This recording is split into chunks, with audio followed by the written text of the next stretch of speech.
Salam alaikum les amis, j'espère que vous allez bien. Deuxième podcast de la journée, profitez-en, en plus je les poste en instantané. Le titre de ce podcast s'appelle « Le porteur de flambeau vient purifier, s'aligner et anoblir leur rang ». Je m'explique, c'est des informations que vous avez déjà eues peut-être un petit peu à droite à gauche, mais là je vais le faire de manière assez condensée. Quand les personnes parlent de transgénérationnel, etc., en réalité je vais vous expliquer ce qui se passe. Il faut savoir que vous êtes dans une famille, donc dans une lignée qui, de génération en génération, a peut-être gagné des combats, mais on a aussi peut-être beaucoup perdu. Il y a plusieurs explications à ça.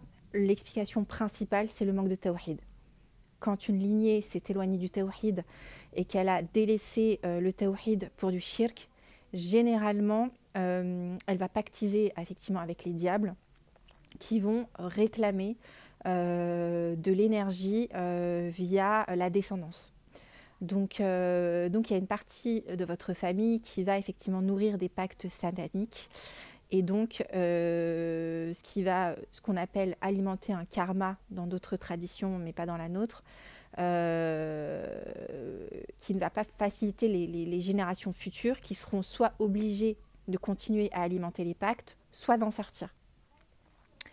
Autre chose, il peut y avoir des combats qui ont été perdus face à d'autres tribus,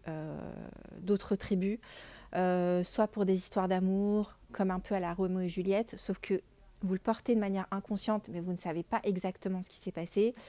Ça peut être des guerres territoriales, etc. Et tout ça, ne croyez pas que ça a été oublié dans votre ADN, ne croyez pas que ça ne va pas être rejoué dans la matière. Donc c'est porté dans votre sang, c'est porté dans votre ADN, c'est porté via votre nom de famille. Donc quand vous allez grandir, évoluer dans une famille, vous portez un nom de famille qui en fait est chargé d'une histoire. Et pour beaucoup, on a envie de savoir qui sont nos ancêtres. Lors des guerres, de quel côté ils étaient, quelles étaient leurs pratiques religieuses, est-ce qu'ils faisaient des pratiques occultes, etc. etc. Et ça va nous donner envie d'en savoir plus et ça va nous donner envie en fait de vivre ou de revivre certaines choses qui n'ont pas été résolues. Et miraculeusement, c'est pour ça que je vous dis que cette vie ici-bas est vraiment incroyable et qu'elle ne doit pas être comprise uniquement d'une manière rationnelle, mais vraiment d'une manière spirituelle. Spirit, c'est pour ça qu'on se soumet à Allah subhanahu wa ta'ala, c'est pour alimenter notre aspect spirituel. Eh bien, le porteur de flambeau, la personne qui est prête, qui porte le tawhid dans cette famille et donc qui va défier en fait toute cette lignée démoniaque qui voulait continuer à se nourrir de son énergie, va être en capacité de défier tout cela dans une seule vie, dans le but de purifier sa lignée, mais pas seulement d'anoblir leur rang. Je m'explique. Le porteur de flambeau est une personne qui généralement va prendre la voie divine. Donc il va être dans le repentir sincère, il va s'orienter vers Allah subhanahu wa ta'ala et il va essayer du mieux qu'il peut d'apprendre sa religion, d'apprendre le tawhid, la jurisprudence, etc. Avec ce qu'il peut, comme il peut, même si c'est pas très très bien fait, mais en tout cas il essaye. Arrivé à un certain moment, il sent qu'il est arrivé en fait au max de ce qu'il peut tout seul. Donc tout seul, il n'avancera plus tout seul. Il ne peut plus. Donc il va arriver à une certaine limite et on le sent, il y a une stade de saturation et ça va vous préparer à l'après. C'est-à-dire que vous allez être dans une période de flottement pendant quelques mois où vous n'arrivez plus à avancer. Vous n'arrivez plus à avancer. Ce n'est pas une malédiction, c'est qu'Allah subhanahu wa ta'ala vous prépare à quelque chose d'assez incroyable. C'est-à-dire que dans quelques mois, vous allez rencontrer une personne et vous allez avancer tous les deux. Et ça va vous débloquer le niveau 2. D'accord ? C'est ce qui se passe. Donc la personne va être dans un état de flottement, de colère. Qu'est-ce qui se passe ? J'avance plus dans ma vie, c'est nul. Pourquoi tout allait bien jusqu'ici, etc. Et en fait, ça va l'amener à une rencontre qui va être assez extraordinaire et qui va changer toute sa vie de manière assez positive. Et de là, on va rentrer dans l'aspect un peu plus spiritualité, d'où les parcours d'âme jumelle, les parcours d'âme sœur, etc. Où là, ça va basculer dans quelque chose de beaucoup plus spirituel et vous allez ouvrir les portes. Et de là commence ce qu'on appelle le parcours de purification de l'âme, mais potentiellement de purification de la lignée et de tous les pactes transgénérationnels qui ont été faits jusqu'ici, qui n'ont pas été libérés. eh bien, il se peut que dans une famille, une personne soit en capacité de le faire. Cette personne va être choisie par Allah subhanahu wa ta'ala et elle ne va pas faire un travail uniquement égotique pour elle-même, mais elle fait un travail assez collectif dans lequel elle va libérer sa famille de tous les malheurs qu'il y avait sur cette famille. Et d'ailleurs, on le sent. C'est des familles qui, si cette personne ne fait pas le travail, sont bloquées, que dans des malheurs. Tout le monde avance, tout le monde se marie, etc. Ce sont les seuls qui restent bloqués dans une espèce de pauvreté, on ne sait pas d'où ça vient, pour lesquels leurs enfants ne se marient pas, pour lesquels il y a des blocages. Et cette personne-là, exceptionnellement, cette personne-là qui est suffisamment entraînée par Allah subhanahu wa ta'ala va venir purifier et travailler pour toute la lignée. C'est-à-dire dans les années qui suivent, dans les mois qui suivent, sa lignée va être libérée de tout malheur. Et subhanallah, on va voir des familles qui vont s'élever, des cousines qui se marient, des choses positives qui arrivent dans leur vie. Bien évidemment qu'il va y avoir des choses de la vie, mais cette famille va s'anoblir. Et ça, vous le voyez, c'est visible dans la matière.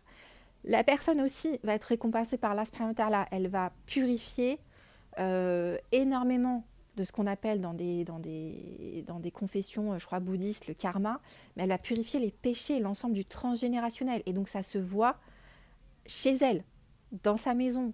Elle va avoir une maison qui ressemble à la maison de nobles, de personnes nobles qui font partie de statuts nobles. Elle-même est dans un statut noble, c'est-à-dire que c'est pas, on n'est pas juste dans le spirit, dans la matière aussi, cette personne-là s'anoblit au niveau des vêtements, au niveau des tissus qu'elle porte, au niveau de la décoration de chez elle, de sa manière de parler aux gens. Elle va avoir beaucoup moins de traumatisme psychique, tout va s'épurer.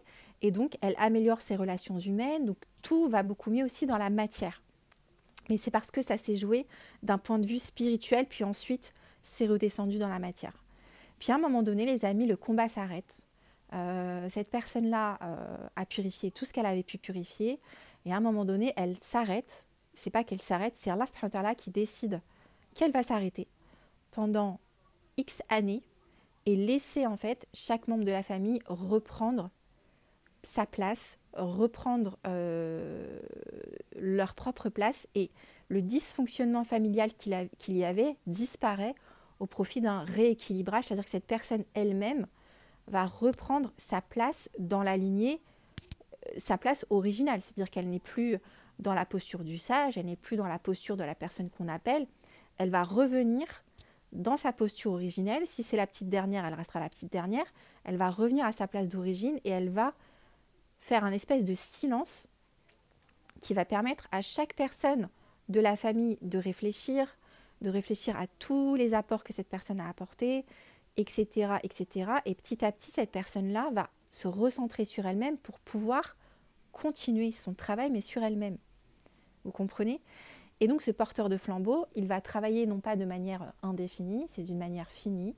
Et une fois que son rôle est terminé, eh bien, on repart sur des familles qui sont rééquilibrées, qui sont à peu près anoblies. Et cette personne-là est en capacité aussi d'identifier qui est bon, qui est moins bon dans la famille. Et cette personne-là, par précaution, va s'éloigner des personnes dont elle sait qu'ils ont encore des liens avec les démons.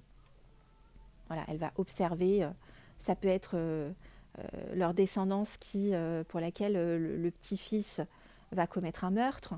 Donc voilà, là vous avez des signes que potentiellement le grand-parent ou le parent a perpétré effectivement des pactes sataniques et que le démon à un moment donné souhaite se venger. Et donc c'est ce qui va se passer aussi en cas de repentir. Ne croyez pas que quand vous avez pacté avec les démons, le repentir il est simple, il est très, très compliqué. Il va y avoir des grosses décharges électriques dans la matière. Une capacité de discernement, de savoir, mais en fait, dans cette famille, qui est bon, qui est moins bon, de qui m'approcher, de qui ne plus m'approcher, pour essayer de ne plus perpétrer ce qui a été perpétré dans le passé. Et cette personne-là va reprendre sa place d'origine, va se repositionner, se recentrer sur elle-même pour terminer le travail, dans le sens où la finalité aussi, c'est qu'elle va anoblir sa lignée et elle va se marier d'une manière qui est assez noble pour pouvoir être l'exemple, la cerise sur le gâteau et faire suivre toute une lignée, puis identifier un peu aussi les traîtres, excusez-moi, dans la famille qui n'ont qui n'ont pas porté le combat, ou des personnes qui s'estimaient meilleures qu'eux, etc., etc. Donc voilà, donc le porteur de flambeau, c'est pas simple, sa vie n'est pas simple.